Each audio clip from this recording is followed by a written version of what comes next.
Hello दोस्तों, स्वागत है आपका हमारे यूट्यूब चैनल एम के रेस स्टडी पे। उम्मीद करते हैं सभी लोग स्वस्थ होंगे, बेहतर होंगे और आप सबकी तैयारी अच्छे से चल रही होगी। आज हम लोग डिस्कस करेंगे RPF constable and SI 2024 GK GS. हमारा जो टॉपिक रहेगा प्राचीन इतिहास, हम लोग एक ही क्लास में समाप्त करेंगे और हम लोग आरडब्ल्यूए की आरपीएफ एंड कांस्टेबल एसआई इस बुक का सोल्यूशन कंप्लीट करने वाले हैं। शुरू करते हैं दोस्तों आज की क्लास। चैप्टर नंबर 1 भारतीय इतिहास हमारा टॉपिक है, प्राचीन इतिहास। आज हम लोग इसे कंप्लीट करेंगे। आज का पहला क्वेश्चन ए रहा स्क्रीन पे। Question number 1, RPF constable 24/1/2019 shift 1 में एक क्वेश्चन पूछा गया है। बुद्ध को निम्न में से किस स्थान पर ज्ञान प्राप्त हुआ था? बुद्ध को निम्न में से किस स्थान पर ज्ञान प्राप्त हुआ था? कुशीनगर, लुम्बिनी, बोधगया, सारनाथ। कहाँ पे इनको? बोधगया में इनको ज्ञान प्राप्त हुआ था। लुम्बिनी में इनका जन्म हुआ था। कुशीनगर में इनकी मृत्यु हुई थी। बोधगया में ज्ञान प्राप्त हुआ था और सारनाथ में इन्होंने उपदेश दिया था। सारनाथ में इन्होंने उपदेश दिया था। ये सारी बातें आपको ध्यान रखनी है। आरपीएफ कांस्टेबल 24/1/2019 शिफ्ट 1 में एक क्वेश्चन पूछा गया है। इसकी बेसिक थ्योरी देखते हैं। बुद्ध को ज्ञान की प्राप्ति बोधगया नामक स्थान पर हुई थी। बोधगया भारत के बिहार राज्य में स्थित है। बुद्ध को गौतम बुद्ध के नाम से भी जाना जाता है। इन्होंने बौद्ध धर्म की स्थापना की थी। किसने? गौतम बुद्ध ने बौद्ध धर्म की स्थापना की थी। इनके बचपन का नाम क्या था? इनके बचपन का नाम था सिद्धार्थ। इनके पिता का क्या नाम था? इनके पिता का नाम था शुद्धोधन। इनके पिता का नाम क्या था? शुद्धोधन। इनके पुत्र का क्या नाम था? इनके पुत्र का नाम था राहुल। ये सारी बातें आपको ध्यान रखनी है। बोधगया में ज्ञान प्राप्त के बाद बुद्ध ने पहला उपदेश सारनाथ में दिया। पहला उपदेश कहाँ दिया? सारनाथ में दिया था। इस घटना को धर्म चक्र परिवर्तन के नाम से जाना जाता है। गौतम बुद्ध का जन्म 563 ईसा पूर्व लुम्बिनी कपिलवस्तु नेपाल में हुआ था। लुम्बिनी कहाँ पड़ता है? नेपाल में। गौतम बुद्ध की मृत्यु 483 ईसा पूर्व कुशीनगर में हुई। कुशीनगर उत्तर प्रदेश में हुई थी। कुशीनगर कहाँ पे? यूपी में पड़ता है। इनकी जो मृत्यु हुई थी उसे क्या कहते हैं? उसे कहते हैं महापरिनिर्वाण। इन्होंने जो गृह त्याग किया था उसे कहते हैं महाभिनिष्क्रमण। ये 3 पॉइंट आपको ध्यान रखने हैं। इन्होंने जो उपदेश दिया था उसे कहते हैं धर्म चक्र परिवर्तन। जो उपदेश दिया था उसे कहते हैं धर्म चक्र परिवर्तन। और इनकी जो मृत्यु हुई थी उसे कहते हैं महापरिनिर्वाण। और इन्होंने जो गृह त्याग किया था उसे कहते हैं महाभिनिष्क्रमण। ये पॉइंट आपको ध्यान रखने हैं। क्वेश्चन नंबर 2, निम्न में से किसे शल्य चिकित्सा के जनक के रूप में जाना जाता है? शल्य चिकित्सा के जनक के रूप में किसे जाना जाता है? तो भैया ऑप्शन सी करेक्ट होगा, सुश्रुत को। किसे? सुश्रुत को। शल्य चिकित्सा के जनक के रूप में सुश्रुत को जाना जाता है। सुश्रुत को सुश्रुत संहिता का प्रणेता माना जाता है। सुश्रुत के आचार्य कौन थे? इनके जो आचार्य थे धन्वंतरी थे। सुश्रुत ने शल्य चिकित्सा के साथ साथ आयुर्वेद के क्षेत्र में भी काम किया था। प्राचीन काल के सबसे महान शल्य चिकित्सकों में सुश्रुत का विशेष स्थान है। चरक के बारे में डिस्कस करते हैं। चरक आयुर्वेद के क्षेत्र में संबंधित थे। चरक जो थे आयुर्वेद के क्षेत्र से संबंधित थे। चरक ने आयुर्वेद का एक प्रसिद्ध ग्रंथ चरक संहिता किसने लिखा है? ये चरक ने लिखा है। अगला क्वेश्चन, बौद्ध धर्म में अभय मुद्रा का क्या अर्थ है? बौद्ध धर्म में अभय मुद्रा का क्या अर्थ है? आरपीएफ कांस्टेबल 24/1/2019 शिफ्ट 1 में एक क्वेश्चन पूछा गया। अभय का क्या अर्थ? अभय का मतलब होता है निर्भीकता। क्या होता है? निर्भीकता। अगला क्वेश्चन नंबर, बौद्ध धर्म में अभय का अर्थ क्या होता है? निर्भीकता है। अभय मुद्रा सबसे प्राचीन मुद्राओं में से एक है। अभय क्या है? एक मुद्रा है जो सबसे प्राचीन मुद्राओं में से एक है। अभय मुद्रा सुरक्षा की भावना को प्रदर्शित करती है। अभय मुद्रा में दाहिने हस्त को ऊपर की ओर करके हथेली बाहर की ओर इंगित की जाती है। विनय और सुत्त पिटक इनमें से किसकी शिक्षाओं का संकलन है? विनय और सुत्त पिटक भैया बौद्ध धर्म की शिक्षाओं का संकलन है, यानी कि गौतम बुद्ध। फोर का हमारा ऑप्शन ए करेक्ट हो जाएगा। त्रिपिटक कितने हैं? विनय पिटक, सुत्त पिटक, अभिधम्म पिटक 3 है। ठीक है, आगे देखते हैं। विनय और सुत्त पिटक गौतम बुद्ध की शिक्षाओं का संकलन है। विनय और सुत्त पिटक गौतम बुद्ध की शिक्षाओं का संकलन है। त्रिपिटक बौद्ध धर्म का पवित्र ग्रंथ है। त्रिपिटक की भाषा कैसी है? पाली है। गौतम बुद्ध के त्रिपिटक कौन कौन से हैं? सुत्त पिटक, विनय पिटक और अभिधम्म पिटक। अगला क्वेश्चन, क्वेश्चन नंबर 5, स्तूप क्यों बनाए गए थे? स्तूप धार्मिक सभाएं करने के लिए, बुद्ध की पूजा करने के लिए, बौद्ध ग्रंथ रखने के लिए नहीं भैया, पवित्र स्मृति चिन्ह रखने के लिए स्तूप बनाए गए थे। स्तूप का मतलब क्या होता है?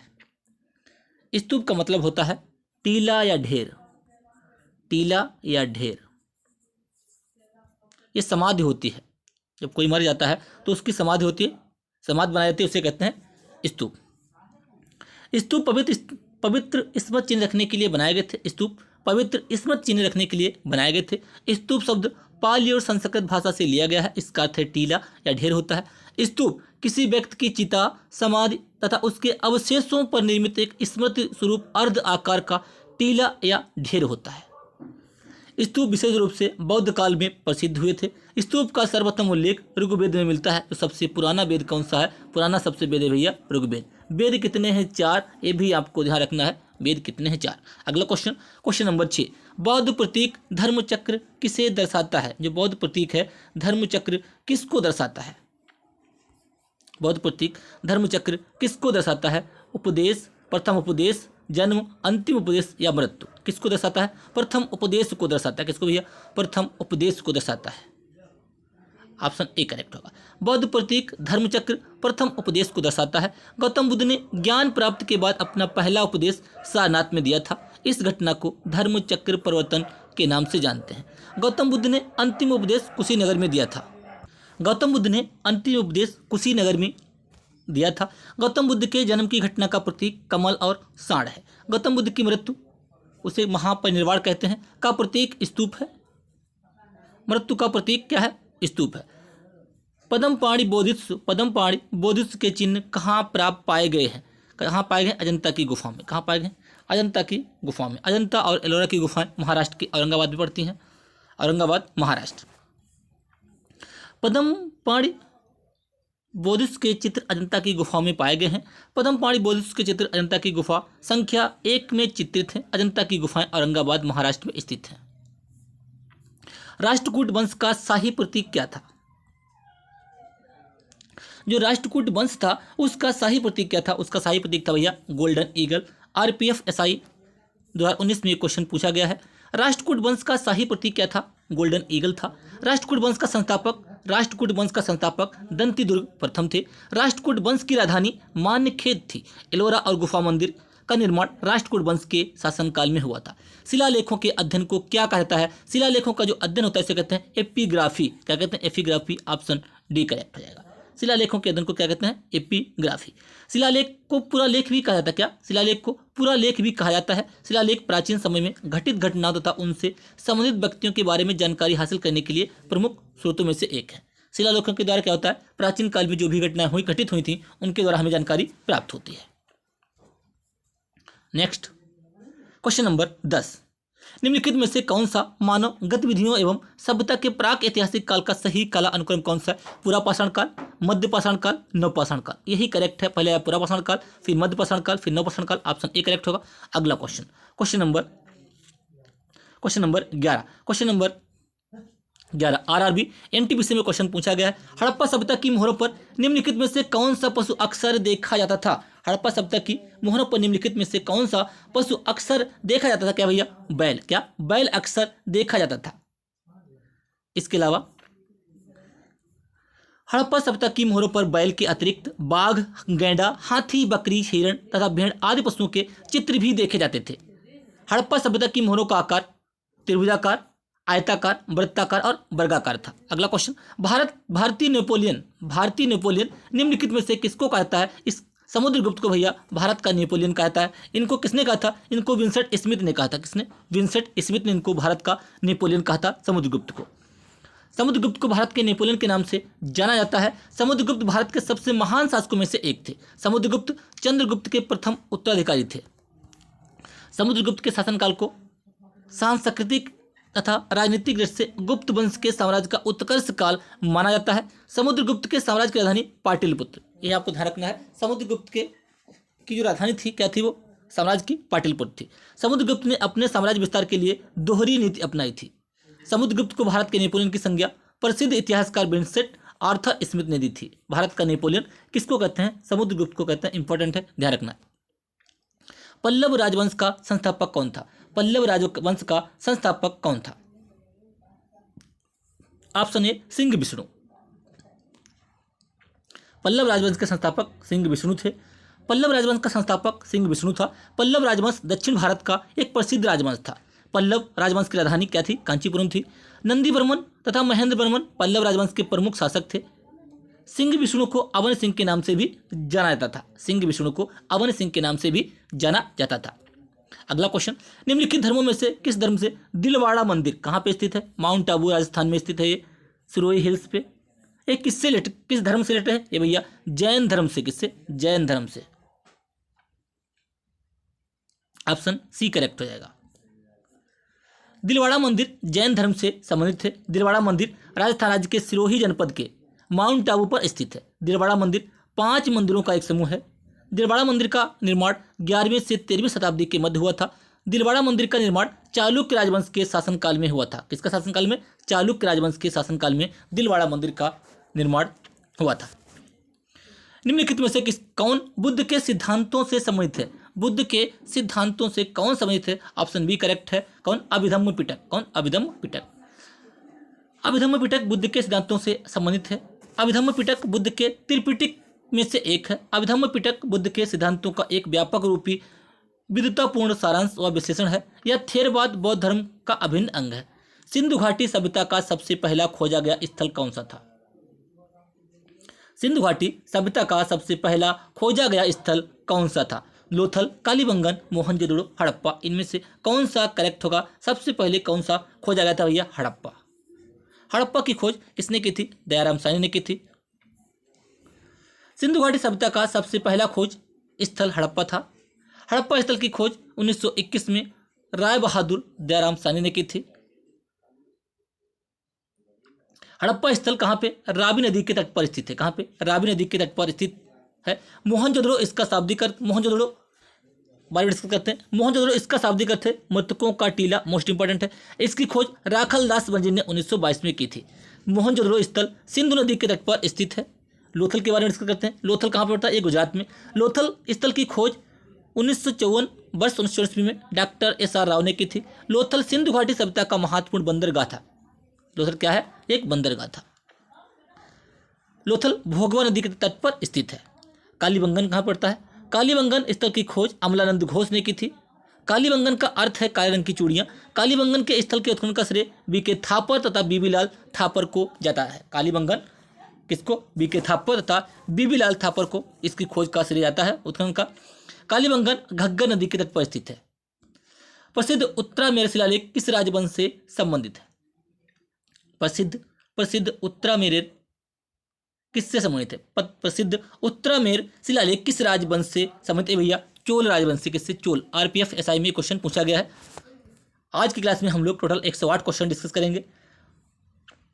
प्रसिद्ध उत्तरामेर शिलालेख चोल राजवंश से संबंधित है। चोल राजवंश दक्षिण भारत का एक प्रमुख राजवंश था। इस अभिलेख के माध्यम से चोलकालीन ग्राम प्रशासन तथा कर व्यवस्था की जानकारी प्राप्त होती है।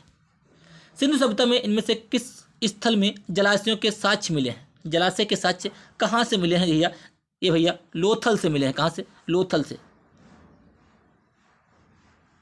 जलाशय के साक्ष्य कहाँ से मिले हैं? Question number 18 option B correct होगा भैया।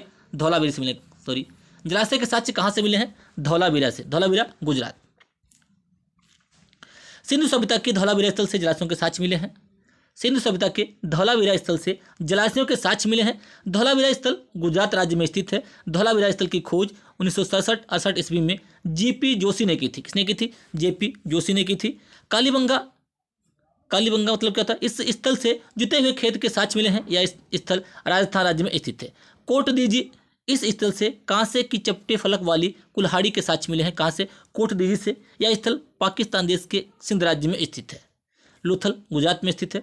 इस स्थल से 3 युगल समाधियों के साक्ष्य मिले हैं। यह स्थल गुजरात राज्य में स्थित है। लोथल भोगवा नदी के किनारे स्थित है। अगला क्वेश्चन, मोहनजोदड़ो नाम का अर्थ क्या है? मुर्दों का टीला है। किस भाषा में है ये? मोहनजोदड़ो नाम का अर्थ किस भाषा में मुर्दों का टीला है? फारसी, उर्दू, हिंदी, सिंधी। इनमें से कौन सा करेक्ट होगा? किस भाषा में इसका ये अर्थ है? ये भैया सिंधी भाषा में। किसमें? सिंधी भाषा में मोहनजोदड़ो का अर्थ है मृतकों का टीला या मुर्दों का टीला। मोहनजोदड़ो का अर्थ मुर्दों का टीला। मोहनजोदड़ो का अर्थ क्या है? मोहनजोदड़ो का अर्थ सिंधी भाषा में मुर्दों का टीला है। मोहनजोदड़ो को सिंधु घाटी सभ्यता का सबसे बड़ा स्थल माना जाता है। वर्तमान में मोहनजोदड़ो स्थित पाकिस्तान के सिंध राज्य में स्थित है, पाकिस्तान के सिंध प्रांत के लड़काना जिले में। मोहनजोदड़ो से विशाल स्नानागार के अवशेष मिले हैं। मोहनजोदड़ो सिंधु नदी के तट पर स्थित है। प्राचीन काल में अवध को किस नाम से जाना जाता था? प्राचीन काल में अवध को भैया कौशल, विकल्प ए करेक्ट है, कौशल या कौशल नाम से जाना जाता था।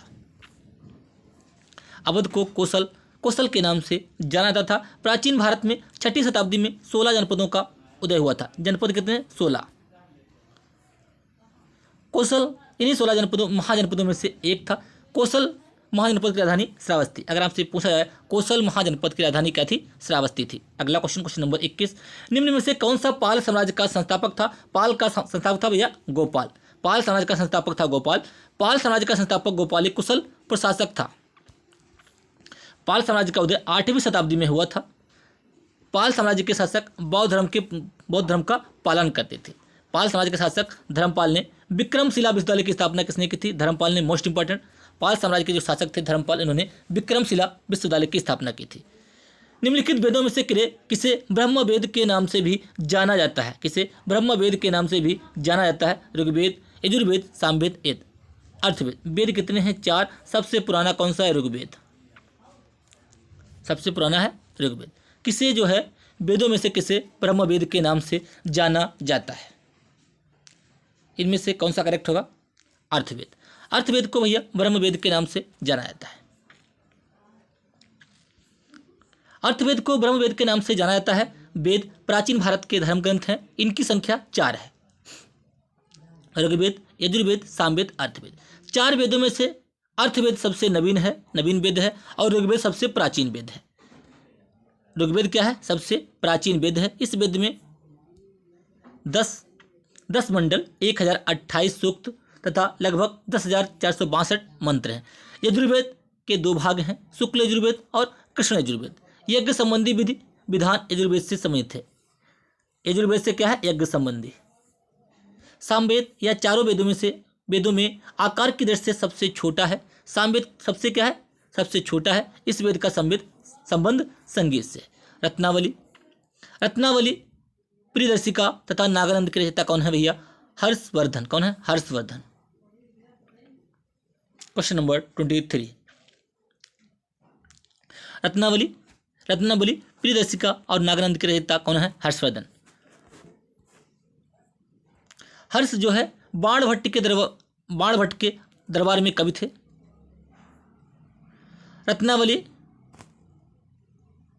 रत्नावली प्रियदर्शिका और नागानंद रचनाओं की भाषा संस्कृत थी। हर्ष उत्तर भारत का एक महान शासक था। हर्ष के साम्राज्य की राजधानी कन्नौज थी। हर्ष का संबंध पुष्यभूत यानी कि वर्धन वंश से था। अगला क्वेश्चन, तंजावुर में बृहदेश्वर मंदिर का किस वंश के वास्तुकारों की सबसे बड़ी उपलब्धि है? तंजावुर में बृहदेश्वर मंदिर कहाँ पड़ता है? तंजावुर तमिलनाडु में। किस वंश के वास्तुकारों की सबसे बड़ी उपलब्धि है? ये भैया चोल वंश की। इसके चोल वंश। तंजावुर में बृहदेश्वर मंदिर चोल वंश के वास्तुकारों की सबसे बड़ी उपलब्धि है। बृहदेश्वर मंदिर का निर्माण चोल वंश के शासक राजा राज चोल ने करवाया था। बृहदेश्वर मंदिर भगवान शिव को समर्पित है। तंजावुर में स्थित बृहदेश्वर मंदिर को चोल शासक राजाराज चोल के नाम से राजराजेश्वर मंदिर के नाम भी दिया गया। राजराजेश्वर मंदिर से कहा जाता है। बृहदेश्वर मंदिर द्रविड़ शैली से निर्मित है। शैली कितनी है? 3 शैलियाँ हैं, नागर, बेसर और द्रविड़। उत्तर भारत की नागर, मध्य भारत की बेसर और दक्षिण भारत की कौन सी? द्रविड़। ये शैलियाँ 3 हैं। बृहदेश्वर मंदिर द्रविड़ शैली में निर्मित है। वर्ष 1987 में से इस मंदिर को यूनेस्को की विश्व विरासत सूची में शामिल किया गया था। जैन धर्म के अंतिम तीर्थंकर कौन थे? जैन धर्म के अंतिम तीर्थंकर कौन थे भैया? Mahavir Swami. Option A correct होगा। 24वें तीर्थंकर थे। 24वें तीर्थंकर थे। प्रथम तीर्थंकर कौन थे? ऋषभदेव इसके प्रथम तीर्थंकर थे। आगे देखते हैं। जैन धर्म के अंतिम तीर्थंकर थे भैया महावीर स्वामी। ऋषभदेव प्रथम तीर्थंकर थे जैन धर्म के। अनंतनाथ जैन धर्म के 14वें तीर्थंकर। पार्श्वनाथ 23वें। पहला याद रखना है, 23वां याद रखना है, 24वां याद रखना है। प्रसिद्ध सांची स्तूप कहाँ स्थित है? सांची स्तूप मध्य प्रदेश। कहाँ पे स्थित है? सांची के स्तूप मध्य प्रदेश में, ऑप्शन बी करेक्ट होगा, स्थित है। सांची स्तूप का निर्माण सम्राट अशोक ने 3री शताब्दी में करवाया था। किसने? 3री शताब्दी में करवाया था। सांची स्तूप बौद्धों का एक महत्वपूर्ण तीर्थ स्थल है। सांची स्तूप का महान स्तूप के नाम से भी जाना जाता है। वर्ष 1989 में सांची स्तूप को यूनेस्को के विश्व विरासत स्थल की सूची में शामिल किया गया। कब? 1989 में। चीनी यात्री फाह्यान किसके शासनकाल के दौरान भारत का दौरा किसने किया था? चीनी यात्री फाह्यान के शासनकाल में के दौरान कौन आया था? कालिदास, अशोक, चंद्रगुप्त द्वितीय, हर्षवर्धन। चीनी यात्री फाह्यान किसके शासनकाल में था भैया? ये चंद्रगुप्त द्वितीय के शासनकाल में आया था। किसके? चंद्रगुप्त द्वितीय के शासनकाल में आया था। इसने इनके शासनकाल में भारत का दौरा किया था। चीनी यात्री फाह्यान ने चंद्रगुप्त द्वितीय के शासनकाल के दौरान भारत का दौरा किया था। बौद्ध धर्म व उसके ग्रंथों के बारे में अध्ययन करने के उद्देश्य से फाह्यान ने भारत के अतिरिक्त कई एशियाई देशों की यात्रा की थी। अपनी भारत यात्रा के दौरान फाह्यान ने 3 वर्षों तक पाटलिपुत्र वर्तमान पटना में संस्कृत विषय का अध्ययन किया था, 3 साल तक। जैन मठ संस्थानों को क्या कहा जाता है? जो जैन मठ है उनके संस्थान हैं उनको क्या कहते हैं? जैन मठ के संस्थान हैं उनको कहते हैं वसादिस। उन्हें क्या कहते हैं भैया? उन्हें कहते हैं वसादिस। जैन मठ संस्थानों को वसादिस कहा जाता है। वसादिस जैन धर्म के अनुयायियों के लिए पूजा का स्थान होता है। क्या होता है? वसादिस क्या है? ये पूजा का स्थान है। यह मुख्यतः कर्नाटक राज्य में स्थित है। वसादिस जैन धर्म में हुए तीर्थंकरों के मंदिर होते हैं। निम्नलिखित विकल्पों में से गलत जोड़ी का चयन कीजिए। चंद्रगुप्त मौर्य, राजाराज चोल, बिंबिसार गुप्त, कनिष्क कुषाण, इनमें से कौन सा जो है वह गलत है? मौर्य वंश के संस्थापक चंद्रगुप्त मौर्य, चोल के राजाराज चोल, गुप्त के बिंबिसार, नहीं भैया श्रीगुप्त थे, ये वाला गलत है। ये बिंबिसार हर्यक वंश के संस्थापक थे। किसके? हर्यक वंश के। कनिष्क किसके थे? कुषाण वंश के। ऑप्शन बी करेक्ट इसमें गलत है। गलत जोड़ी कौन सी पूछी गई? यही हमारा गलत जोड़ी, बाकी सारे सही दिए हुए हैं। बिंबिसार का संबंध हर्यक वंश से है। किससे? हर्यक वंश। चंद्रगुप्त का संबंध मौर्य वंश से, राजाराज का संबंध चोल वंश से, कनिष्क का संबंध कुषाण वंश से। अगला क्वेश्चन नंबर 30। भारत में वैदिक काल की अवधि कब तक चली? भारत में वैदिक काल की अवधि 1500 से 600 ईसा पूर्व। कब तक चली? 1500 से 600 ईसा पूर्व तक वैदिक काल की अवधि चली थी, अवधि मानी जाती है। वैदिक काल को वैदिक युग भी कहा जाता है। भारत में वैदिक काल की शुरुआत सिंधु घाटी सभ्यता के बाद हुई थी। वैदिक काल को 2 भागों में डिवाइड किया गया है, पूर्व वैदिक काल और उत्तर वैदिक काल। पूर्व वैदिक काल 1500 से 1000 ईसा पूर्व और उत्तर वैदिक काल 1000 से 600 ईसा पूर्व। आर्य जो है अगला क्वेश्चन नंबर 31। आर्य संस्कृत के सर्वोच्च काल में गंगा घाटी के जनपद जो संख्या में महाजनपद बन गए कितने? 16। कितने महाजनपद हैं? 16 महाजनपद है। कितने? 16 महाजनपद। Question number 31। अगला क्वेश्चन, आर्य संस्कृत के सर्वोच्च काल में गंगा घाटी के जनपद जो संख्या में 16 थे महाजनपद बन गए थे। प्राचीन भारत में 16 महाजनपदों का उद्भव 6ठी शताब्दी के दौरान हुआ था। प्राचीन भारत के इन 16 महाजनपदों के बारे में जानकारी का स्रोत बौद्ध धर्म का ग्रंथ अंगुत्तर निकाय में। अगर आपसे पूछा जाए 16 महाजनपद का उल्लेख कहाँ पे है तो है अंगुत्तर निकाय में, एक बौद्ध धर्म का एक ग्रंथ है। ठीक है। प्राचीन भारत के 16 महाजनपद निम्नलिखित कहाँ हैं? कौन कौन से? अंग, मगध, काशी, वज्र, वत्स, अवंती, कौशल, पांचाल, मल्ल, कुरु, चेदी, कंबोज, मत्स्य, सूरसेन, गांधार, अस्मक। अगला क्वेश्चन नंबर 32। 6वीं शताब्दी ईसा पूर्व के प्रारंभ में भगवान महावीर का जन्म निम्नलिखित में से किस स्थल पर हुआ था? किस स्थल पर हुआ था? महावीर का जन्म कहाँ पे हुआ था? पाटलिपुत्र, सारनाथ, मगध, वैशाली। कहाँ पे हुआ था इनका जन्म भैया? इनका जन्म वैशाली में हुआ था। वैशाली कुंडग्राम, वैशाली कुंडग्राम में इनका जन्म हुआ था 540 ईसा पूर्व। 6ठी शताब्दी ईसा पूर्व के प्रारंभ में भगवान महावीर का जन्म 540 ईसा पूर्व कुंडग्राम वैशाली नामक स्थल पर हुआ था। भगवान महावीर स्वामी जैन धर्म के अंतिम तीर्थंकर थे, यानी कि 24वें थे। महावीर स्वामी की मृत्यु 468 ईसा पूर्व पावापुरी बिहार नामक स्थल पर हुई थी। मिलिंद पहो में बौद्ध धर्म के जुड़े सवालों का जवाब किसने दिया था? किसने दिया था भैया? नागसेन ने। किसने? नागसेन ने दिया था। मिलिंद पहो में बौद्ध धर्म के जुड़े सवालों का जवाब नागसेन ने दिया था। मिलिंद पहो एक बौद्ध ग्रंथ है। कैसा ग्रंथ है? ये बौद्ध ग्रंथ है जो पाली भाषा में रचित है। जो किस भाषा में है? पाली भाषा में रचित है। इसमें मिलिंद तथा नागसेन के मध्य बौद्ध मत पर हुई वार्तालाप वर्णित है। दूसरा तमिल संगम क्वेश्चन नंबर 34। दूसरा तमिल संगम निम्न में से किस स्थान पर संपन्न हुआ? दूसरा तमिल संगम निम्नलिखित में से किस स्थान पर संपन्न हुआ? कहाँ पे हुआ भैया? ये हुआ कापतपुरम। कहाँ पे? कापतपुरम, ऑप्शन सी करेक्ट होगा। अगला क्वेश्चन, दूसरा तमिल संगम कापतपुरम स्थान पर संपन्न हुआ था।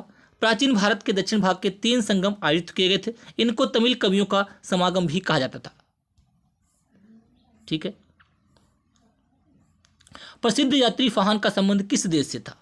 फाहन जो था किसके शासनकाल में था? अभी मैंने बताया आज की क्लास में, चंद्रगुप्त द्वितीय के शासनकाल में फाहन भारत आया था।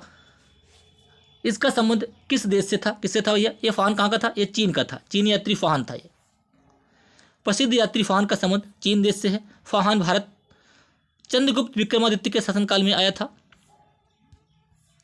फाहन भारत आने वाला प्रथम चीनी यात्री था। अगर आपसे पूछा जाए, फाहन भारत आने वाला प्रथम चीनी यात्री था। फाहन बौद्ध धर्म का अनुयायी था।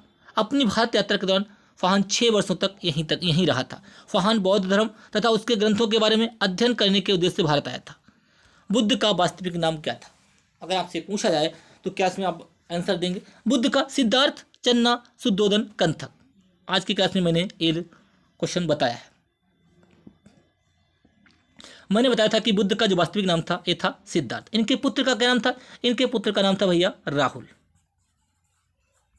ये भी बात आपको ध्यान रखनी है। इनके पिता कौन थे? इनके पिता थे शुद्धोदन। बुद्ध का वास्तविक नाम सिद्धार्थ था।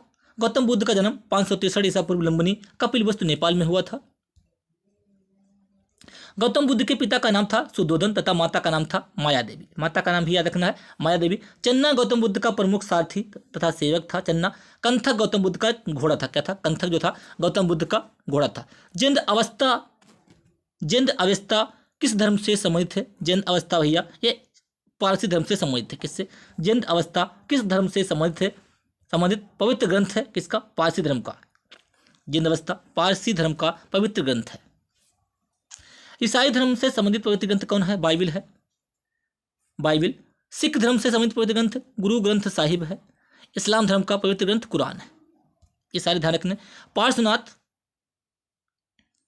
जो एक क्षत्रिय और बनारस के राजा अश्वसेन के पुत्र थे, वह कौन से जैन तीर्थंकर बने? पार्श्वनाथ थे भैया 23वें तीर्थंकर थे पार्श्वनाथ। पहले थे ऋषभदेव, 24वें थे महावीर स्वामी। 24वें थे महावीर स्वामी।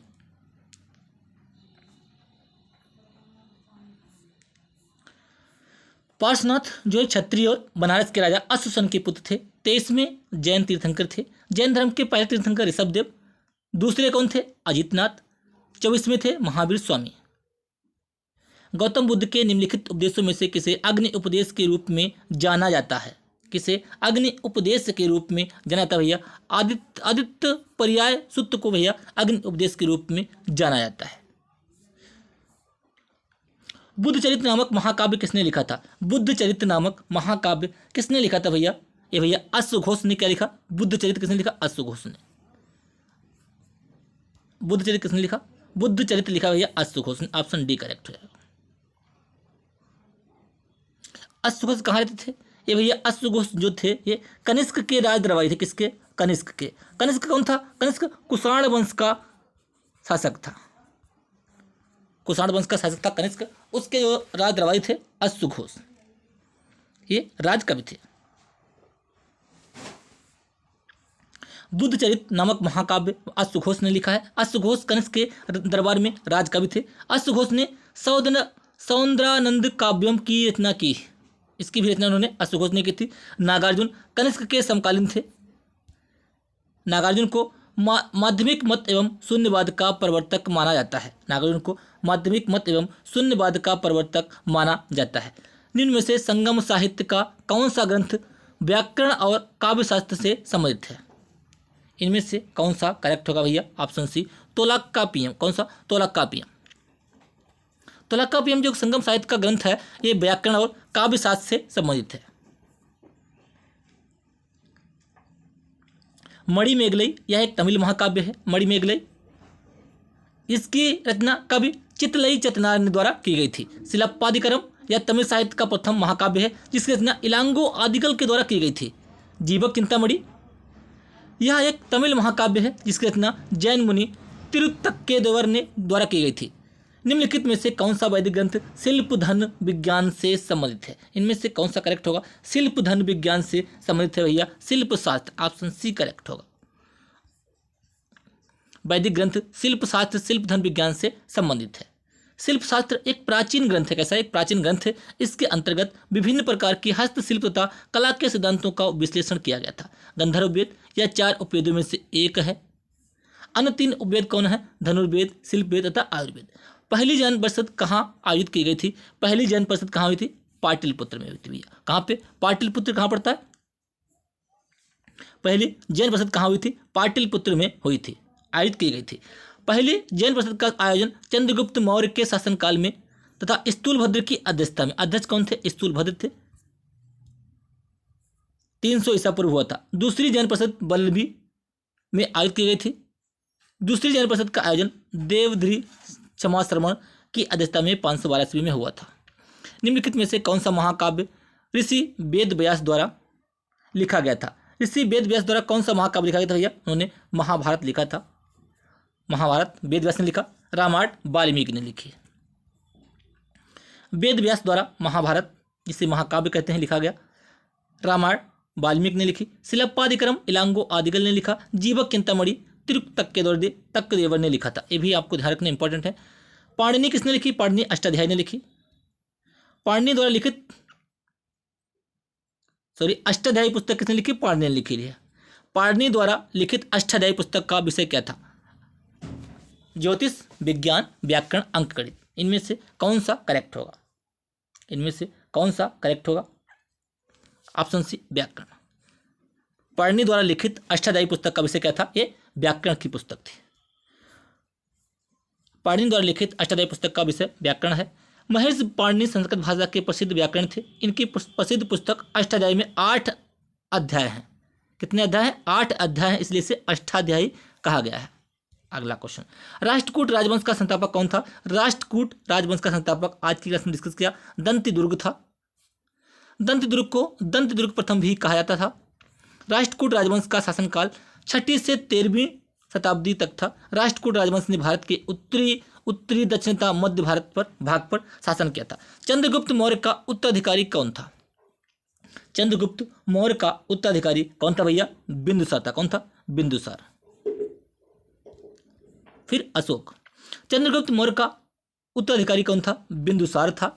चंद्रगुप्त मौर्य ने मौर्य साम्राज्य की स्थापना की थी। चंद्रगुप्त मौर्य के पुत्र का नाम था बिंदुसार था। बिंदुसार के पुत्र का नाम था अशोक। पहले कौन थे? चंद्रगुप्त मौर्य, फिर बिंदुसार, फिर इनका पुत्र अशोक। महान शासक अशोक हुए। बिंदुसार ने लगभग 27 वर्षों तक शासन किया था। बिंदुसार को अमित्रघात के नाम से भी जाना जाता है। अमित्रघात के नाम से भी किसको जाना जाता है? बिंदुसार को। सारनाथ में सिंह चतुर्भुज स्तंभ शीर्ष किसके द्वारा बनवाया गया था? सारनाथ में सिंह चतुर्भुज स्तंभ द्वार किसके द्वारा बनवाया गया था भैया? ये सम्राट अशोक ने बनवाया था। किसने? ये भैया सम्राट अशोक ने बनवाया था। सिंह चतुर्भुज स्तंभ शीर्ष किसने था? सम्राट अशोक ने। ऑप्शन सी अकबर, चंद्रगुप्त मौर्य, सम्राट अशोक ने बनवाया था। सिंह चतुर्भुज स्तंभ शीर्ष अशोक ने बनवाया था। इस सिंह चतुर्भुज स्तंभ शीर्ष को ही भारतीय संविधान के द्वारा भारत के राष्ट्रीय चिन्ह के रूप में अपनाया गया है। सिंह चतुर्भुज स्तंभ शीर्ष का निर्माण लगभग 250 ईसा पूर्व हुआ था। कनिष्क किस वंश के महाराजा थे? कनिष्क भैया कुषाण वंश के महाराजा थे। किसके? कुषाण वंश के कनिष्क जो थे महाराजा थे। कुषाण वंश का संस्थापक कौन था? कुषाण वंश का संस्थापक था कुजल कडफिसेस था। जो कडफिसेस ये कुषाण वंश का संस्थापक था। कनिष्क कुषाण वंश के महाराजा थे। कुषाण वंश का संस्थापक कुजल कडफिसेस था। कुषाण वंश का शासक कनिष्क के काल में गांधार कला का विकास सर्वाधिक हुआ था। हड़प्पा सभ्यता के कस्बों को किस पैटर्न में रखा गया था? Rectangular, radial, square, circular. किस टाइप से इनको रखा गया था भैया? रेक्टेंगल ग्रिड में रखा गया था। इस आयताकार ग्रिड में उसको रखा गया था इस टाइप से। हड़प्पा सभ्यता के कस्बों को रेक्टेंगुलर ग्रिड के पैटर्न में रखा गया था। हड़प्पा सभ्यता को सिंधु घाटी सभ्यता के नाम से भी जाना जाता है। इसे कांस्य युगीन सभ्यता भी कहते हैं। हड़प्पा सभ्यता अपने नगर नियोजन के लिए बहुत प्रसिद्ध थी। इसे नगरी सभ्यता भी कहते हैं, इसे कांस्य युगीन सभ्यता भी कहते हैं। हड़प्पा सभ्यता के अंतर्गत ग्रिड पैटर्न में शहरों कस्बों की सड़कें एक दूसरे को समकोण पर काटती थी। कैसे? एक दूसरे को सड़कें जो थी वो एक दूसरे को समकोण पर काटती थी, इस हिसाब से। महायान शब्द किस धर्म से संबंधित है? हीनयान और महायान ये शब्द किस धर्म से संबंधित है? ये भैया बौद्ध धर्म से संबंधित है। श्वेतांबर और दिगंबर जैन धर्म से। ऑप्शन बी करेक्ट होगा। हीनयान और महायान किससे? बौद्ध धर्म से। महायान शब्द बौद्ध धर्म से संबंधित है। बौद्ध धर्म की दो शाखाएं हैं। हीनयान संप्रदाय बौद्ध धर्म का प्राचीन रूप है। हीनयान संप्रदाय के लोग कर्म और धर्म में विश्वास करते थे। इसमें कर्म और धर्म में। महायान संप्रदाय बौद्ध धर्म का नवीन रूप है। महायान संप्रदाय के लोग परोपकार में विश्वास करते थे। चतुर्थ बौद्ध संगीत में बौद्ध धर्म दो शाखाओं में विभाजित हो गया था, हीनयान और महायान। लोथल नामक प्राचीन हड़प्पा शहर किस राज्य में? लोथल कहाँ पे? गुजरात में है। कहाँ पे? गुजरात राज्य में स्थित है। एक बंदरगाह है। हड़प्पा का प्राचीन शहर लोथल भारत के गुजरात राज्य में स्थित है। लोथल को हड़प्पा सभ्यता का डाकयार्ड, जहाजों का गोदी भी कहा जाता है। बौद्ध धर्म की नींव कितनी महान सच्चाइयों एवं कितने अंगीय पथ पर आधारित है? बौद्ध धर्म की नींव क्वेश्चन नंबर 53 कितनी महान सच्चाइयों एवं कितने अंगीय पथ पर आधारित है? 6 4 2 8 8 6 4 8 आरआरबी ग्रुप डी में क्वेश्चन ये पूछा गया है। 4 और 8 बौद्ध धर्म की नींव कितनी महान सच्चाइयों? 4 महान सच्चाइयों और कितने अंगीय पथ पर? 8 अंगीय पथ पर आधारित है। ऑप्शन डी करेक्ट होगा। बौद्ध धर्म की नींव 4 महान सच्चाइयों एवं 8 अंगीय पथ पर आधारित है। 4 महान सच्चाइयों को भगवान बुद्ध के 4 आर्य सत्य, कितने? 4 आर्य सत्य तथा 8 अंगीय पथ को भगवान बुद्ध के अष्टांगिक मार्ग के रूप में भी जाना जाता है। भगवान बुद्ध के 4 आर्य सत्य निम्नलिखित में कौन कौन से? दुख, दुख है, दुख का कारण है, दुख के कारण का निवारण भी है, दुख निवारण का मार्ग। एक क्या है? ये 4 आर्य सत्य हैं। भगवान बुद्ध के अष्टांगिक मार्ग कौन कौन से हैं? सम्यक दृष्टि, सम्यक संकल्प, सम्यक वचन, सम्यक कर्म, सम्यक आजीविका, सम्यक प्रयास, सम्यक स्मृति और सम्यक समाधि। ये अष्टांगिक मार्ग है। गौतम बुद्ध ने अपने उपदेशों में जनसाधारण की किस भाषा का प्रयोग किया है? उन्होंने अपने उपदेशों में किस भाषा का प्रयोग किया है? किस भाषा का? भैया पाली भाषा का उन्होंने प्रयोग किया है। Question number next, Gautam Buddha ने अपने उपदेशों में जनसाधारण की भाषा पाली का प्रयोग किया था। पाली भाषा का उद्भव 6वीं शताब्दी में हुआ था। पाली प्राचीन भारत की एक भाषा है। त्रिपिटक पवित्र धर्मग्रंथ कौन से धर्म से संबंधित है? त्रिपिटक किससे? बौद्ध धर्म से। सुत्त पिटक, विनय पिटक, अभिधम्म पिटक, ये सारे आपको ध्यान रखने हैं। किससे? ये बौद्ध धर्म से। त्रिपिटक की भाषा कैसी है? त्रिपिटक की भाषा पाली है। बौद्ध धर्म का उद्भव 6वीं शताब्दी से पूर्व माना जाता है। क्वेश्चन नंबर 56, उस बौद्ध धर्म का नाम बताइए जिसे जिनमें भिक्षुओं के लिए नियमों का उल्लेख है। भिक्षुओं के लिए नियमों का उल्लेख किसमें है? तो भैया विनय पिटक में भिक्षुओं के लिए नियम बनाए गए हैं। बोधिसत्व में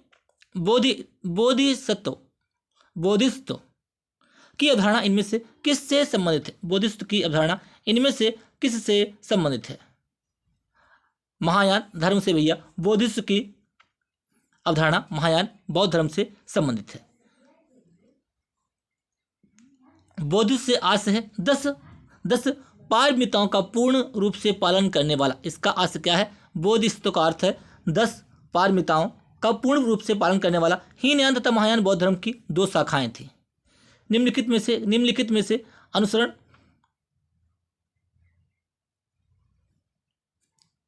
किए जाने वाले धर्म एवं पवित्र पुस्तिका की कौन सी जोड़ी असंगत है? इस्लाम का कुरान है, बिल्कुल करेक्ट है। सिख धर्म गुरु ग्रंथ साहिब, बिल्कुल करेक्ट है। जैन धर्म उपनिषद है। ईसाई धर्म बाइबल। इनमें से कौन सा जो है वो जोड़ी असंगत है यानी कि गलत है? जैन धर्म का उपनिषद ये वाला गलत है, बाकी सारे सही है। जैन धर्म का जो उसे कहते हैं इसमें इसे आगम होता है। इसमें जैन धर्म का जो साहित्य होता है उसे आगम कहते हैं। ठीक है। उपनिषद क्या था? उपनिषद का संबंध हिंदू धर्म से। उपनिषद का संबंध किससे? हिंदू धर्म से। इस्लाम धर्म का पवित्र ग्रंथ कुरान है। सिख धर्म का पवित्र ग्रंथ गुरु ग्रंथ साहिब है। ईसाई धर्म का पवित्र ग्रंथ बाइबल है। जैन धर्म का पवित्र ग्रंथ आगम साहित्य। अगला क्वेश्चन नंबर 59, विश्व प्रसिद्ध गोमतेश्वर की प्रतिमा कहाँ पे है? कर्नाटक में स्थित है भैया, कर्नाटक में। अगला क्वेश्चन, कर्नाटक राज्य के श्रवणबेलगोला स्थित में में स्थित गोमतेश्वर की प्रतिमा ग्रेनाइट से निर्मित है। गोमतेश्वर की प्रतिमा का निर्माण 9वीं शताब्दी में हुआ था। गोमतेश्वर की प्रतिमा जैन धर्म के प्रथम तीर्थंकर ऋषभदेव के पुत्र बाहुबली को समर्पित है। ये भी ध्यान रखना है। विक्रमशिला विश्वविद्यालय कहाँ स्थित है? विक्रमशिला विश्वविद्यालय कहाँ पे स्थित है? ये भैया कहाँ है? ये भैया महाराष्ट्र में स्थित है। विक्रमशिला विश्वविद्यालय कहाँ पे स्थित है? ये भैया विक्रमशिला विश्वविद्यालय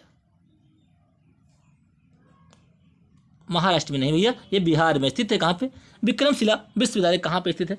ये भैया बिहार राज्य में स्थित है। विक्रमशिला विश्वविद्यालय की स्थापना किसने की थी? एक किसने? गोपाल वंश के शासक धर्मपाल ने की थी। इसको बख्तियार खिलजी ने नष्ट किया था। विक्रमशिला विश्वविद्यालय कहाँ पे स्थित है? विक्रमशिला विश्वविद्यालय भैया बिहार राज्य में स्थित है। Option D. विक्रमशिला विश्वविद्यालय बिहार राज्य में स्थित था। विक्रमशिला विद्यालय की स्थापना गोपाल वंश के शासक धर्मपाल ने की थी। विक्रमशिला विद्यालय भारत का एक महत्वपूर्ण शिक्षा का केंद्र था। विक्रमशिला विश्वविद्यालय बिहार राज्य के भागलपुर जनपद में स्थित है। 12वीं शताब्दी के अंत में मुस्लिम आक्रमणकारी बख्तियार खिलजी द्वारा विक्रमशिला विद्यालय को नष्ट कर दिया गया था। अमरावती वास्तुकला को सर्वप्रथम किन शासकों द्वारा संरक्षण प्राप्त हुआ? अमरावती वास्तुकला को सर्वप्रथम किन शासकों द्वारा संरक्षण प्राप्त हुआ था? ऑप्शन बी, सातवाहन राजवंश के द्वारा इसको संरक्षण प्राप्त हुआ था।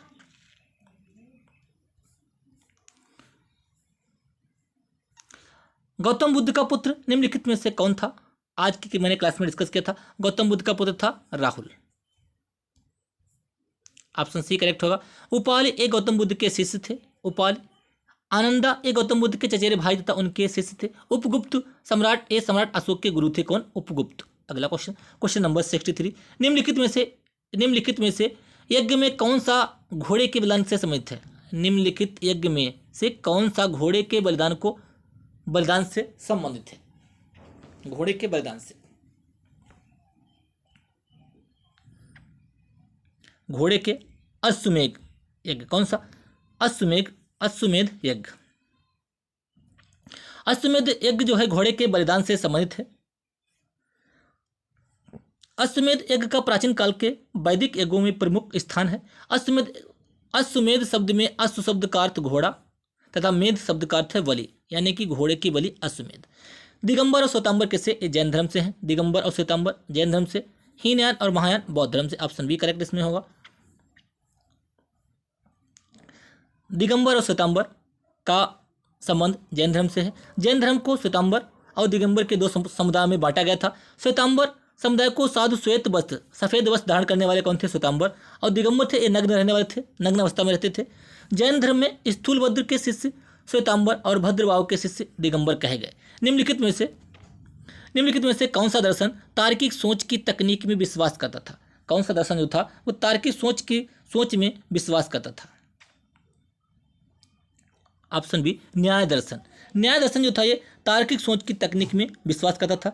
न्याय दर्शन में 6 वैदिक दर्शनों में से एक है। जो न्याय दर्शन है ये 6 वैदिक दर्शन है, उनमें से एक है। न्याय दर्शन तार्किक सोच की तकनीक में विश्वास करता है। न्याय दर्शन 6 वैदिक दर्शनों में से एक है। न्याय दर्शन का प्राचीन तथा प्रसिद्ध ग्रंथ न्याय सूत्र है। क्या है? न्याय सूत्र। 6 वैदिक दर्शन निम्नलिखित हैं। कौन कौन से हैं? सांख्य दर्शन, सांख्य, योग, न्याय, वैश्विक दर्शन, मीमांसा, वेदांत दर्शन। उत्तर मीमांसा इसको, और मीमांसा दर्शन को पूर्व मीमांसा कहते हैं। सांख्य दर्शन इसके कौन है? कपिल मुनि हैं। योग के हैं महेश पतंजलि। न्याय के गौतम। वैश्विक दर्शन के हैं उलूक कणाद। मीमांसा दर्शन पूर्व मीमांसा के हैं जैमिनी। और उत्तर मीमांसा के हैं बादरायण। ये आपको ध्यान रखना, यहाँ से क्वेश्चन बनता है। चीनी यात्री ह्वेनसांग किसके समकालीन थे? चीनी यात्री ह्वेनसांग हर्षवर्धन के समकालीन। किसके? हर्षवर्धन के समकालीन थे। ह्वेनसांग ने अपनी भारत यात्रा का वर्णन अपनी पुस्तक सी यू की किसकी पुस्तक है? ह्वेनसांग की। ह्वेनसांग ने अपनी भारत यात्रा का वर्णन अपनी पुस्तक सी यू की में किया था। ह्वेनसांग को यात्रियों का राजकुमार किसको कहते हैं? ह्वेनसांग को यात्रियों का राजकुमार कहा जाता है। सित्तानवासन की गुफाएं किस धर्म से संबंधित हैं? सित्तानवासन की गुफाएं किस धर्म से संबंधित हैं? ये भैया जैन धर्म से किससे हैं? जैन धर्म से संबंधित है। अगला क्वेश्चन, इसकी थ्योरी देखते हैं। सित्तानवासन की गुफाएं जैन धर्म से संबंधित हैं। की गुफाएं तमिलनाडु राज्य के पुदुकोट्टई जिले में स्थित हैं। सित्तानवासन की गुफाओं को अरिवर कोइल भी कहा जाता है। नाम थोड़ा हार्ड है। सित्तानवासन की गुफाओं का निर्माण द्वितीय शताब्दी में हुआ था। तृतीय बौद्ध परिषद का आयोजन किसके द्वारा कराया गया था? बौद्ध परिषद कितनी हुई? 4 हुई। RBPK, ये आपको ध्यान रखना है। राजगृह, वैशाली, तीसरी कहाँ हुई? पाटलिपुत्र, चौथी कुंडलवन कश्मीर। किसने की थी पहली? एक अजातशत्रु पहली। राजगृह RBPK, राजगृह, वैशाली, पाटलिपुत्र, कुंडलवन, अजातशत्रु, कालाशोक, अशोक, चौथी कनिष्क कश्मीर वाली। 4 आपको ये ध्यान रखनी है। तीसरी कहाँ हुई? RBPK, एक अजातशत्रु, कालाशोक, अशोक। पाटलिपुत्र में हुई भैया अशोक के शासनकाल में। तृतीय बौद्ध परिषद का आयोजन किसके द्वारा कराया गया था? अशोक के। कहाँ पे? पाटलिपुत्र में अशोक के संरक्षण में आयोजित हुई थी। तृतीय बौद्ध परिषद का आयोजन वर्ष लगभग 250 ईसा पूर्व मोगालिपुत्र की अध्यक्षता में हुआ था। प्रथम बौद्ध परिषद का आयोजन 483 ईसा पूर्व में अजातशत्रु हुआ था। प्रथम बौद्ध परिषद का आयोजन 483 ईसा पूर्व में अजातशत्रु के संरक्षण में महाकश्यप की अध्यक्षता में हुआ था। कहाँ हुई थी? राजगृह में आयोजित थी। दूसरी कहाँ हुई थी? दूसरी बौद्ध परिषद का आयोजन 383 ईसा पूर्व में कालाशोक के संरक्षण में तथा साबकामी की अध्यक्षता में वैशाली में हुआ था। पहली हुई थी राजगृह, दूसरी हुई थी वैशाली, तीसरी हुई थी पाटलिपुत्र, चौथी हुई थी कुंडलवन कश्मीर। चतुर्थ बौद्ध परिषद का आयोजन 72 ईसा पूर्व कनिष्क के संरक्षण में वसुमित्र की अध्यक्षता में कुंडलवन कश्मीर में आयोजित हुई थी। बौद्ध धर्म से संबंधित प्रख्यात भवन संरचना धामेक स्तूप का निर्माण मूलतः किस वंश के शासन काल के दौरान कराया गया था? धामेक स्तूप का निर्माण किस वंश के शासनकाल के दौरान कराया गया था? किसके? मौर्य वंश के शासनकाल के दौरान कराया गया था। क्वेश्चन नंबर, बौद्ध धर्म से संबंधित प्रख्यात भवन संरचना धामेक स्तूप का निर्माण मौर्य वंश के शासनकाल के दौरान कराया गया था। धामेक स्तूप उत्तर प्रदेश राज्य के सारनाथ यानी कि वाराणसी में स्थित है। धामेक स्तूप के बारे में यह माना जाता है कि गौतम बुद्ध ने अपना प्रथम उपदेश इसी स्थान पर दिया था। धामेक स्तूप को seat of the Holi Buddha के नाम से जाना जाता है। ऐतिहासिक ग्रांड ट्रंक रोड का निर्माण शेरशाह सूरी ने करवाया था। ग्रांड ट्रंक रोड का निर्माण GT रोड, इसे GT रोड भी कहते हैं, इसका निर्माण शेरशाह सूरी ने कराया था। ठीक है, निर्माण कई शासकों द्वारा कराया गया था। मौर्य वंश के शासनकाल के दौरान इसे क्या कहा जाता था? जो ग्रांड GT रोड थी मौर्य वंश के शासनकाल में इसे क्या कहा जाता था? इसे भैया उत्तरापथ कहते थे। क्या कहते थे? इसे उत्तरापथ कहा जाता था। ऐतिहासिक ग्रांड ट्रंक रोड का निर्माण कई शासकों द्वारा कराया गया था। मौर्य वंश के शासनकाल के दौरान इसे उत्तरापथ कहा जाता था। 16वीं शताब्दी में ग्रांड ट्रंक रोड के पुनर्निर्माण का श्रेय शेरशाह सूरी को जाता है। ग्रांड ट्रंक रोड का अन्य नाम सड़क ए आजम GT रोड, या इसे सड़क आजम भी, इसका दूसरा नाम क्या था? सड़क ए आजम। किसने धर्म, अगला क्वेश्चन नंबर 71, किसने धर्म विजया धार्मिकता द्वारा विजय की नीति विकसित की? धार्मिकता द्वारा विजय की नीति किसने विकसित की? बिंदुसार, महेंद्र, अशोक, बिंबिसार। इनमें से कौन सा करेक्ट होगा भैया? अशोक ने। ऑप्शन C करेक्ट होगा। अशोक ने धर्म विजया धार्मिकता द्वारा विजय की नीति विकसित की। अशोक मौर्य वंश का सम्राट था। अशोक का जन्म वर्ष 304 ईसा पूर्व पाटलिपुत्र में हुआ था। अशोक वर्ष 269 ईसा पूर्व में मगध के सिंहासन पर बैठा था। अशोक की मृत्यु कब हुई थी? 232 ईसा पूर्व में हुई थी। अशोक को देवनाम प्रियदर्शी, मोस्ट इंपॉर्टेंट, देवनाम प्रियदर्शी किसको कहते हैं? अशोक को कहा जाता है। प्रसिद्ध कलिंग युद्ध के सम्राट, कलिंग युद्ध ने सम्राट अशोक को युद्ध छोड़ने और बौद्ध धर्म अपनाने के लिए प्रेरित किया था। यह युद्ध उड़ीसा में कब लड़ा गया था? कलिंग कहाँ पड़ता? उड़ीसा में। यह युद्ध उड़ीसा में कब लड़ा गया था? 261 ईसा पूर्व में कलिंग युद्ध लड़ा गया था। 261 ईसा पूर्व में।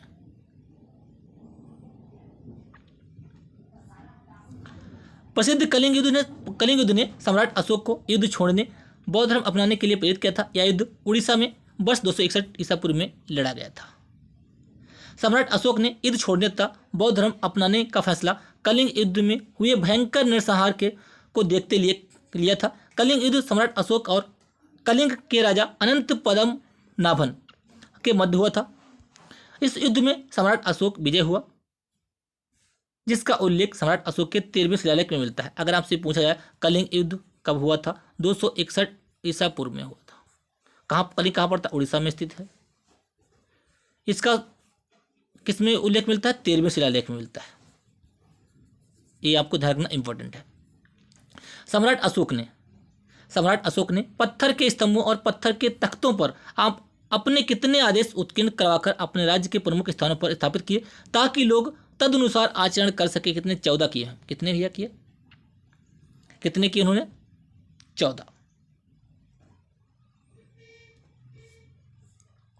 सम्राट अशोक ने पत्थर के स्तंभों और पत्थर के तख्तों पर अपने 14 आदेश उत्कीर्ण यानी कि खुदवाकर अपने राज्य के प्रमुख स्थानों पर स्थापित किया ताकि लोग उसका आचरण कर सकें। सम्राट अशोक के समय इतिहास की जानकारी हमें इन्हीं 14 शिलालेखों के द्वारा प्राप्त होती है। सम्राट अशोक के शिलालेख सबसे पहले 1837 ईस्वी में जेम्स प्रिंसेप ने पढ़े थे। मोस्ट इंपॉर्टेंट, बहुत पूछा जाता है क्वेश्चन। हरेक वंश का संस्थापक कौन था? हरेक वंश का संस्थापक था भैया बिंबिसार। कौन था? ऑप्शन सी करेक्ट होगा, बिंबिसार था। हरेक वंश का संस्थापक था बिंबिसार। बिंबिसार का पुत्र अजातशत्रु, अजातशत्रु का पुत्र उदयन। हरेक वंश का संस्थापक था बिंबिसार। हरेक वंश के संस्थापक बिंबिसार को श्रेणिक के नाम से भी जाना जाता है। हरेक वंश की स्थापना 540 ईसा पूर्व में हुई थी। हरेक वंश की राजधानी थी भैया गिरिब्रज राजगृह थी। निम्नलिखित में से कौन सा साम्राज्य सबसे लंबी अवधि तक रहा? सबसे लंबी अवधि तक कौन सा साम्राज्य भैया? पाल वंश। कौन सा? पाल साम्राज्य। पाल साम्राज्य सबसे लंबी अवधि तक रहा। प्रतिहार साम्राज्य का शासनकाल अवधि 8वीं से 11वीं शताब्दी तक रहा। पाल साम्राज्य का शासनकाल अवधि 750 से 1174 ईसा पूर्व। सेन साम्राज्य का शासनकाल 1070 से 1230। राष्ट्रकूट साम्राज्य का शासनकाल 735 से 982 ईसा पूर्व। सातवाहनों द्वारा उपयोग किया जाने वाला तांबा और चांदी का मिश्रण क्या कहलाता है? जो सातवाहन ने उपयोग किया था तांबा और चांदी का मिश्रण, उसे क्या कहते हैं? उसे कहते हैं भैया पोटीन कहते हैं। उसे क्या कहते हैं? पोटीन। ऑप्शन सी करेक्ट होगा, उसे कहते हैं पोटीन। अशोक ने धम्म के प्रचार के लिए किस नए पद का निर्माण किया? अशोक ने धम्म के प्रचार के लिए किस नए पद का निर्माण किया था? किस नए पद का उन्होंने निर्माण किया था? किसका नहीं किया था भैया? धम्म महापद का निर्माण किया था। इस पद का निर्माण किया था। धम्म महापात्र धम्म का कार्य राज्य में धर्मानुष्ठान का निर्माण करने से था। कौटिल्य का अर्थशास्त्र का रचयिता कौन है? कौटिल्य। हमें किस वंश के प्रशासन के बारे में जानकारी देता है भैया? मौर्य वंश के बारे में। किस वंश के? मौर्य वंश के प्रशासन के बारे में जानकारी देता है। कौटिल्य का अर्थशास्त्र हमें मौर्य वंश के प्रशासन के बारे में जानकारी देता है। अर्थशास्त्र पुस्तक में मौर्यकालीन राजनीति, सामाजिक व्यवस्था आदि विभिन्न प्रकार की जानकारी दी गई है। अशोक के शासनकाल की सबसे महत्वपूर्ण घटना कलिंग आधुनिक युग में किस विजय पर थी? कलिंग आधुनिक युग में किस विजय पर थी जो उनके जीवन का एक महत्वपूर्ण परिवर्तन सिद्ध हुआ? कलिंग कहाँ पड़ता है? ये उड़ीसा। ऑप्शन डी करेक्ट होगा, यही हमसे पूछा गया है। किस मूल भारतीय राजवंश ने अपने शासकों के चित्र वाले सिक्के जारी किए थे? किसने किए थे भैया? ये सातवाहन ने। सातवाहन ने अपने शासकों के चित्र वाले सिक्के जारी किए थे। सातवाहन वंश प्राचीन भारत का एक प्रमुख राजवंश था। सातवाहन वंश की राजधानी क्या थी? प्रतिष्ठान थी। सातवाहन वंश के संस्थापक सिमुक थे। इंपॉर्टेंट है। सातवाहन वंश के शासकों ने तांबे, चांदी, शीशे, कांसे तथा पोटीन के सिक्के जारी किए थे। सातवाहन वंश में राजभाषा के रूप में प्राकृत भाषा का प्रयोग होता था। सातवाहन वंश के बारे में जानकारी मत्स्य पुराण किस मिलती है? मत्स्य पुराण में मिलती है। सातवाहन वंश के शासकों ने मुख्यतः दक्षिण भारत के सिंहसी पर शासन किया था। ये सारे पॉइंट आपको ध्यान रखने हैं। उस महान व्यक्ति का नाम बताएं जिसने भारत में बीज गणित के क्षेत्र में महत्वपूर्ण योगदान किया था। बीज गणित के क्षेत्र में महत्वपूर्ण योगदान किसने किया था? Question number 81। आज की क्लास में हम लोग टोटल 108 क्वेश्चन कंप्लीट करेंगे। क्लास को लाइक कीजिए, शेयर कीजिए। इधर चैनल पे पहली बार तो बेल आइकन दबा लीजिए जिससे कि मैं जो वीडियो अपलोड करूँ आपको प्रॉपर नोटिफिकेशन मिलता रहे। यदि आपको क्लास अच्छी लगे तो क्लास को शेयर करना ना भूलें। Question number 81।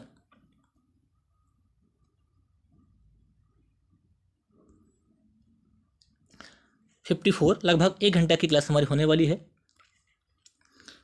आज की क्लास में हम लोग क्वेश्चन 108 प्राचीन भारत के जितने इंपॉर्टेंट क्वेश्चन हैं उनको कंप्लीट करने वाले हैं। उस महान व्यक्ति का नाम बताएं जिसने भारत में बीजगणित के क्षेत्र में महत्वपूर्ण योगदान किया था। किसने किया था भैया? आर्यभट्ट ने। ऑप्शन डी करेक्ट होगा। आर्यभट्ट ने भारत में बीजगणित के क्षेत्र में महत्वपूर्ण योगदान दिया था। आर्यभट्ट का जन्म 476 ईसा पूर्व पाटलिपुत्र वर्तमान पटना में हुआ था। आर्यभट्ट का भारत के महान गणितज्ञों में से महत्वपूर्ण स्थान है। आर्यभट्ट ने 2 प्रमुख पुस्तकें आर्यभट्टी और आर्यभट्ट सिद्धांत की रचना की थी।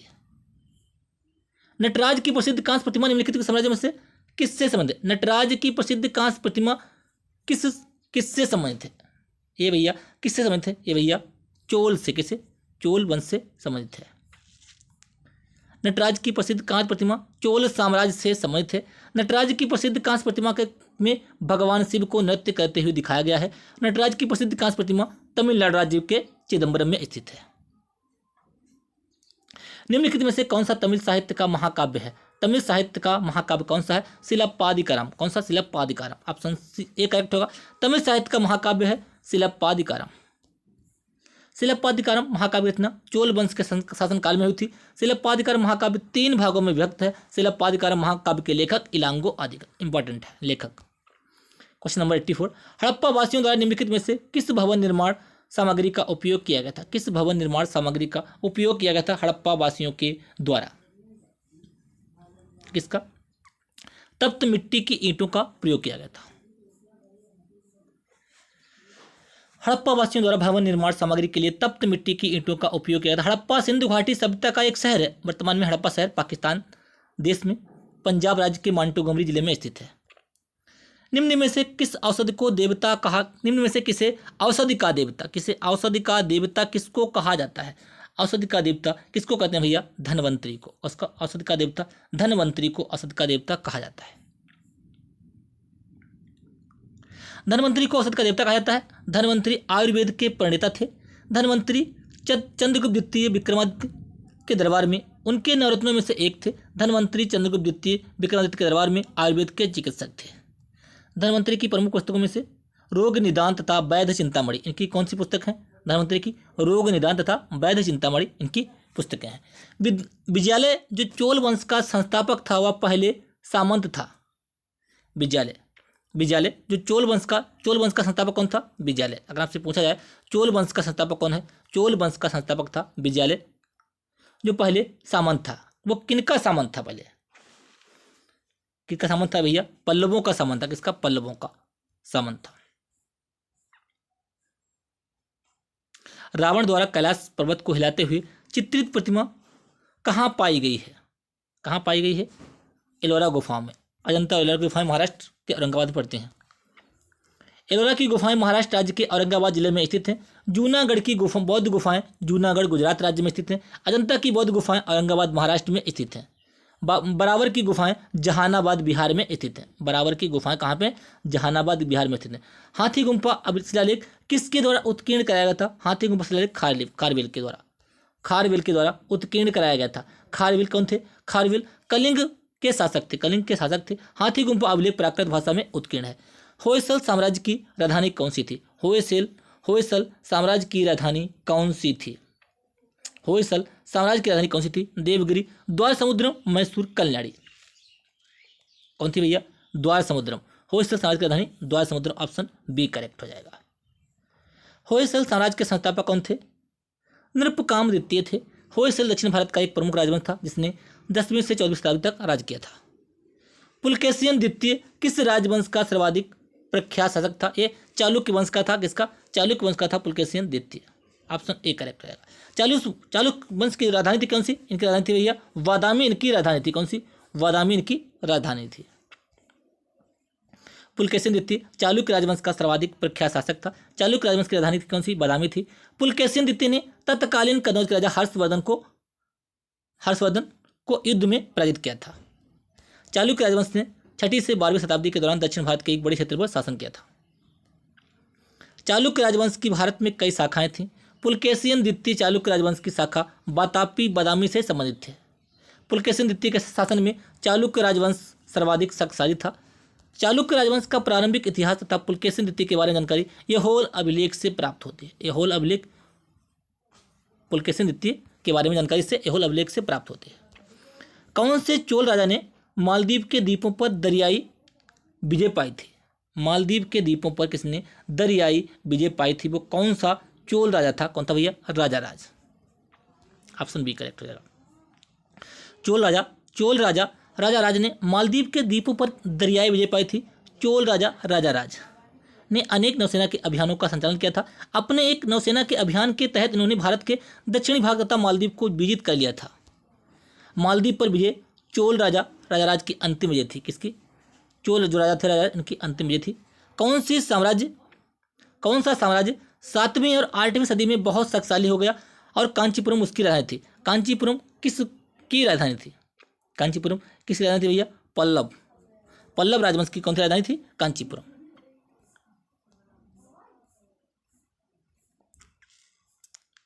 पल्लवों का अंतिम शासक कौन था? अपराजित बर्मन। कौन था? अपराजित बर्मन। किस वंश ने मदुरै के आसपास के क्षेत्र पर शासन किया और 13वीं शताब्दी में सर्वोच्चता प्राप्त की थी? कौन सा वंश था? वो वंश था भैया पांड्या वंश। पांड्या वंश ने मदुरै के आसपास के क्षेत्र पर शासन किया और 13वीं शताब्दी में सर्वोच्चता प्राप्त की थी। मदुरै पांड्या वंश की राजधानी थी। वर्तमान में मदुरै भारत के तमिलनाडु राज्य में स्थित है।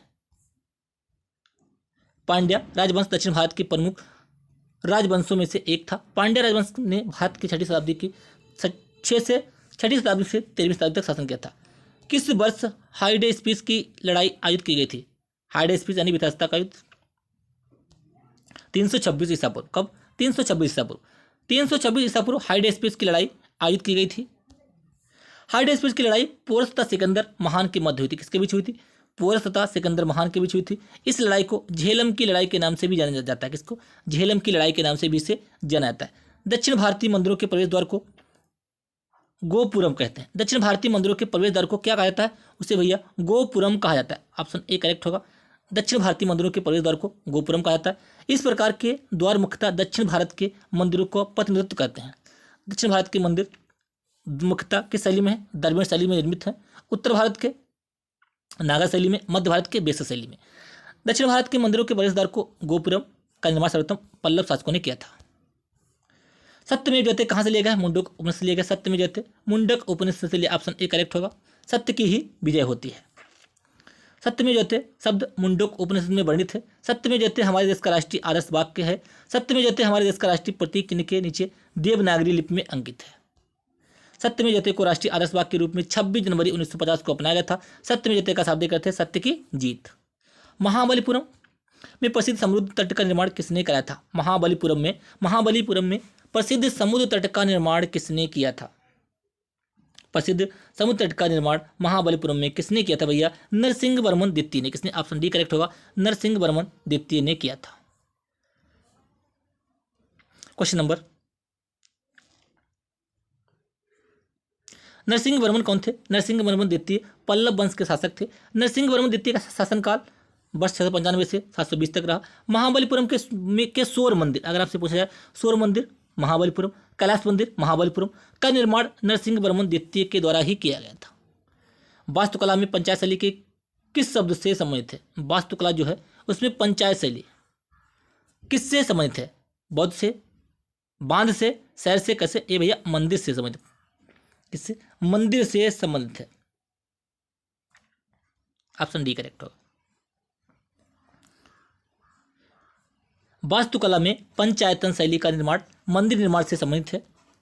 पंचायतन शैली में एक द्वितीय मंदिर 4 अन्य मंदिरों के द्वारा घिरा होता है। पंचायतन शैली में निर्मित प्रमुख मंदिरों में से खजुराहो मध्य प्रदेश में जो मंदिर पड़ता है वो पंचायतन शैली में स्थित है। कंडरिया महादेव मंदिर एवं लक्ष्मण मंदिर भुवनेश्वर उड़ीसा। लिंगराज मंदिर देवगढ़ उत्तर प्रदेश। एक मिनट फिर से, पंचायतन शैली में निर्मित प्रमुख मंदिरों में खजुराहो कहाँ पड़ता है? मध्य प्रदेश में स्थित है। कंडरिया महादेव मंदिर तथा लक्ष्मण मंदिर भुवनेश्वर उड़ीसा। कंडरिया महादेव मंदिर एवं लक्ष्मण मंदिर, ठीक है। लिंगराज मंदिर कहाँ पे है? भुवनेश्वर उड़ीसा में स्थित है। और दशावतार मंदिर ये उत्तर प्रदेश में स्थित है, देवगढ़ में, ठीक है। दिल्ली स्थित जंतर मंतर का निर्माण किस महाराजा ने करवाया था? दिल्ली में जो जंतर मंतर है इसका निर्माण किसने करवाया था? इसका निर्माण करवाया था जयपुर के जयसिंह द्वितीय ने। किसने? जयपुर के जयसिंह द्वितीय ने। दिल्ली स्थित जंतर मंतर का निर्माण जयपुर के महाराजा जय सिंह द्वितीय ने करवाया था। दिल्ली स्थित जंतर मंतर का निर्माण 1724 ईस्वी में हुआ था। दिल्ली स्थित जंतर मंतर एक खगोलीय वेधशाला है। दिल्ली के अतिरिक्त अन्य 4 जंतर मंतर बनारस, जयपुर, मथुरा, उज्जैन स्थान पर अवस्थित है। निम्नलिखित में से किस राजा ने गंगैकोंडा चोलापुरम मंदिर का निर्माण कराया था? क्वेश्चन नंबर 100 किसने कहा था? राजेंद्र चोल प्रथम ने। ऑप्शन ए करेक्ट होगा। अब हमारे 8 क्वेश्चन शेष बचे हैं।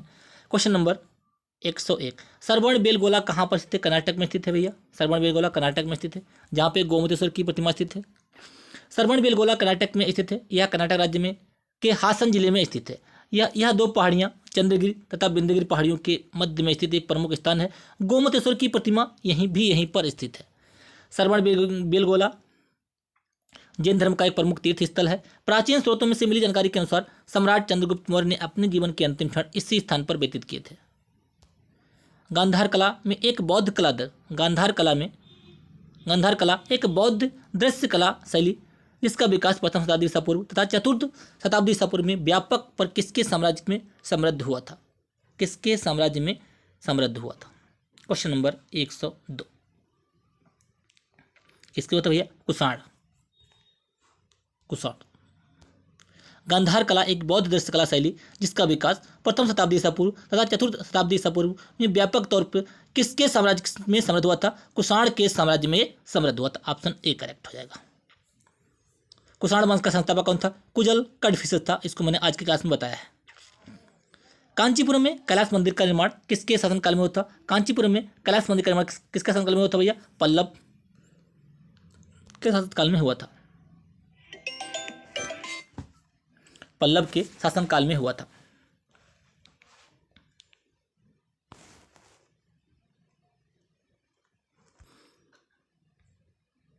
नेक्स्ट,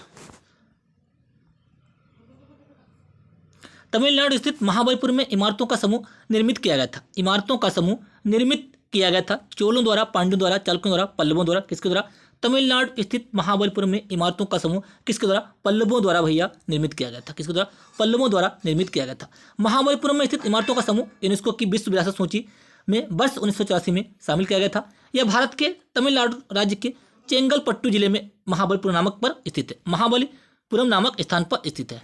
क्वेश्चन नंबर 105, एलोरा के मंदिरों का निर्माण किसने किया था? एलोरा के मंदिरों का निर्माण किसने किया था भैया? राष्ट्रकूट शासकों ने एलोरा के मंदिर का निर्माण कराया था। ऑप्शन डी करेक्ट हो जाएगा। राष्ट्रकूट राजवंश के संस्थापक कौन थे? दंतिदुर्ग प्रथम थे। राष्ट्रकूट राजवंश के राजा कृष्ण प्रथम ने एलोरा में स्थित चट्टान को काटकर कैलाश मंदिर का निर्माण कराया था। किसका? कैलाश मंदिर जो है चट्टानों को काटकर इसका निर्माण किया गया था। कैलाश मंदिर का निर्माण द्रविड़ शैली में हुआ था। यह भारत के महाराष्ट्र राज्य के औरंगाबाद जिले में स्थित है। एलोरा की गुफाओं को यूनेस्को की विश्व विरासत स्थल सूची में वर्ष 1983 में शामिल किया गया था।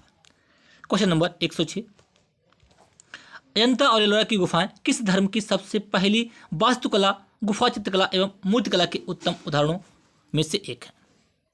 ये किस धर्म से? अजंता और एलोरा की गुफाएं किस धर्म की सबसे पहली वास्तुकला, गुफा चित्रकला एवं मूर्तिकला के उत्तम उदाहरणों में से एक है? इनमें से कौन सा करेक्ट हो जाएगा? बुद्ध, हिंदू, जैन, राजपूत। किससे थे भैया? Option A Buddha. अजंता और एलोरा की गुफाएं बुद्ध धर्म की सबसे पहली वास्तुकला, गुफा चित्रकला और मूर्तिकला के उत्तम उदाहरणों में से एक थे। अजंता और एलोरा की गुफाएं महाराष्ट्र राज्य के औरंगाबाद जिले में, कहाँ पे? महाराष्ट्र राज्य के औरंगाबाद जिले में स्थित थी। अजंता और एलोरा की गुफाएं यूनेस्को की विश्व विरासत स्थल सूची में 1983 में इनको शामिल किया गया था। अजंता गुफा की चित्रकला भारत में बौद्ध धर्म के स्वर्ण युग को प्रदर्शित करती है। क्वेश्चन नंबर 107, हर्षचरित राजा हर्षवर्धन की जीवनी किसने लिखी थी? किसने लिखी थी भैया? बाण भट्ट ने हर्षचरित का निर्माण, हर्षचरित जो जीवनी लिखी थी हर्षवर्धन की जीवनी, ये बाण भट्ट ने लिखी थी। किसने? बाण भट्ट। ऑप्शन सी करेक्ट रहेगा। हर्षचरित राजा हर्षवर्धन की जीवनी बाण भट्ट ने लिखी थी। बाण भट्ट हर्षचरित के दरबारी कवि थे। बाण भट्ट ने कादम्बरी नामक पुस्तक की रचना की थी। कालिदास ने कौन कौन सी लिखी? देखिए, कालिदास चंद्रगुप्त द्वितीय के दरबारी, कालिदास जो थे ये चंद्रगुप्त द्वितीय के दरबारी कवि थे। कालिदास ने 2 प्रमुख महाकाव्य कुमार संभव तथा रघुवंशम की रचना की थी। कालिदास की अन्य रचनाएं मोस्ट इंपॉर्टेंट हैं। कालिदास की रचनाएं अधिकतर पूछी जाती हैं। कालिदास की अन्य रचनाओं में से 2 प्रमुख खंड काव्य ऋतुसंहारम, मेघदूतम, इंपॉर्टेंट है दोनों। और 3 प्रमुख नाटक हैं, अभिज्ञान शाकुंतलम, मालविकाग्निमित्रम और विक्रमो वर्षियम। ये सारे आपको ध्यान रखने हैं, मोस्ट इंपॉर्टेंट। बीरबल अकबर के नवरत्नों में से एक थे। तुलसीदास के समकालीन मुगल शासक अकबर थे। अगर आपसे पूछा जाए तुलसीदास किसके समकालीन थे, तो भैया मुगल शासक अकबर के समकालीन थे। क्वेश्चन नंबर 108, आज का लास्ट क्वेश्चन। निम्नलिखित में से किसने भारत के प्राचीन ग्रंथ नाट्य शास्त्र की को संकलित किया है? नाट्य शास्त्र को किसने संकलित किया है? क्वेश्चन नंबर 108, नाट्य शास्त्र को किसने संकलित किया है भैया? भरत मुनि ने। ऑप्शन डी करेक्ट होगा। भारत के प्राचीन ग्रंथ नाट्यशास्त्र को भरत मुनि ने संकलित किया है। महर्षि वेदव्यास ने रामायण की रचना की थी। मनु ने मनुस्मृति की रचना की थी। महर्षि अगस्त्य को सप्त ऋषियों में से एक माना जाता है। आज की क्लास में हमने टोटल 108 क्वेश्चन डिस्कस किए। उम्मीद करते हैं क्लास आपको पसंद आई होगी। क्लास को लाइक कीजिए, शेयर कीजिए। यदि आप चैनल पर पहली बार आए तो बेल आइकन दबा लीजिए, जिससे कि मैं जब वीडियो अपलोड करूँ आपको प्रॉपर नोटिफिकेशन मिलता रहे। इसके बाद में अब हम डिस्कस करेंगे आधुनिक भारत।